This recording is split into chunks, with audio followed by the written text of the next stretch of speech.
بسم الله الرحمن الرحيم الحمد لله رب العالمين والصلاة والسلام على رسول الله وعلى آله وصحبه أجمعين. Welcome to episode 12 of the series Filtering Out What the Prophet ﷺ Never Said.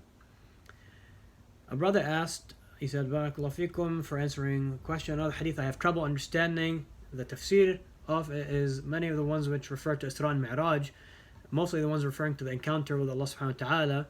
And he mentioned some narrations about, did the Prophet ﷺ see Allah subhanahu wa ta'ala on the journey of Isra and Mi'raj or not?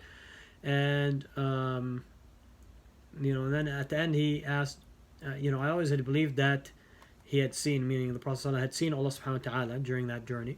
But it seems from what I've read, that scholars say it is impossible to see Allah subhanahu wa ta'ala. Is this true? So,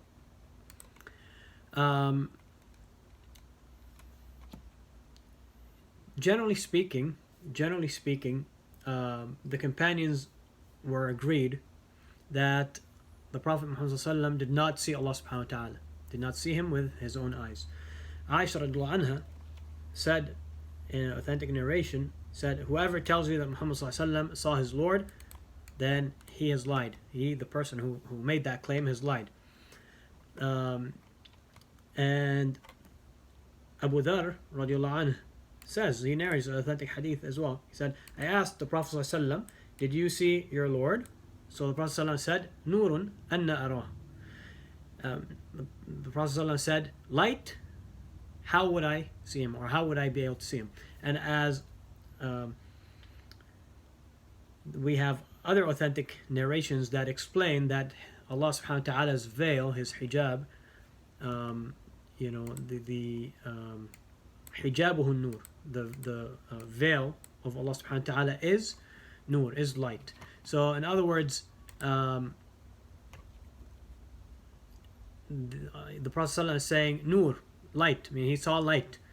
The veil of Allah subhanahu wa ta'ala is light.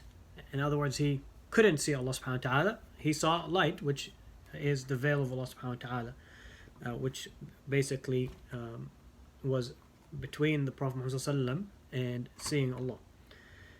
And Ibn Abbas says that the Prophet ﷺ saw Allah subhanahu wa ta'ala with his heart twice. He saw him with his heart twice. So again, he's not saying that he saw him with his eyes, because he, again, as the scholars have explained, because some people might understand the two and think there's a conflict between the two. Aisha saying the Prophet ﷺ did not see Allah. Ibn Abbas saying that he did see him. In reality, all the companions are in agreement, really. There's no disagreement there, that the Prophet ﷺ did not see Allah with his own eyes. And no one sees Allah subhanahu wa ta'ala in the dunya. No one sees Allah subhanahu wa ta'ala in the dunya.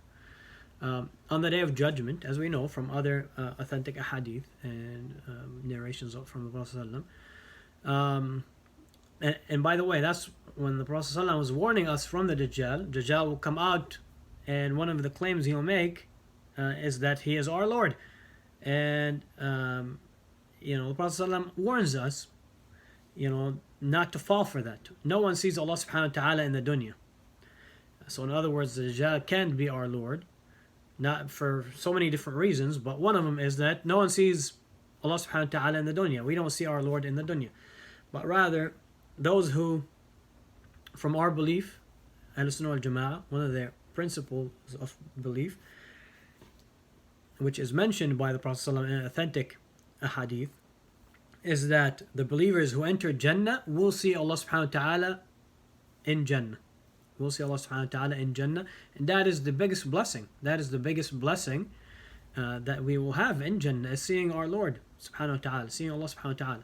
So in the dunya, and to sum it all up, in the dunya no one sees Allah. In the akhirah, on the day of judgment, in Jannah, the believers who make it to Jannah will get to see Allah subhanahu wa ta'ala. Barakallahu feekum, jazakumullah khaira, wassalamu alaikum wa rahmatullahi wa barakatuh.